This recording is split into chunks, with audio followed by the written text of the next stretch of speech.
Mungu hachelewi kuitimiza ahadi yake. Utekaji umezidi, maisha ya watu yanaharibika, na Mungu atajibu. Maneno yangu haya ni ya thamani sana, hasa kwa muda ambao nayazungumza. Kwa muda huu hakuna mtu anaweza kuzungumza na yuko nchini. Mimi niko nchini, niko hapa kwenye nchi. Wengine wote wamekimbia. Kwa nini? Na napozungumza wanaanza, jamani kwa Juma atakuwepo.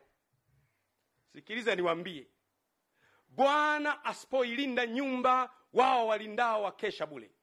Na Bwana asipoujenga mji, wao wanaojenga wafanye kazi bure. Ulinzi una Mungu. Mungu akitaka uishi utaendelea kuwepo. Na Mungu akitaka kuondoka utaendelea kuwepo. Kuna siku tutaondoka. Mtekaji ataondoka, mimi nitaondoka, mwenye madaraka ataondoka, watoto wetu watabaki vizazi baada ya vizazi. Lazima tuilinde nchi yetu. Mimi nimedhamiria kusimama na wananchi. Mimi ni mwanachama wa Chama cha Mapinduzi aliyechagua kusimama pamoja na wananchi. Narudia tena, I want it to be very clear. Mimi ni mwanachama wa Chama cha Mapinduzi, ni mjumbe wa halmashauri kuu ya Chama cha Mapinduzi, ambaye hakubali utekaji, hakubali uonevu, sikubali ufisadi.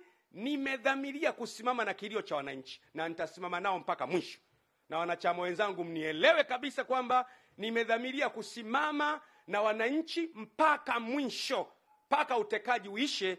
Na tazama kule mbele, asubuhi inakuja, na Mungu wetu ni mwaminifu, atatimiza ahadi zake. Asanteni sana wananchi. Mungu awabariki. Mungu aibariki Tanzania. Asanteni sana.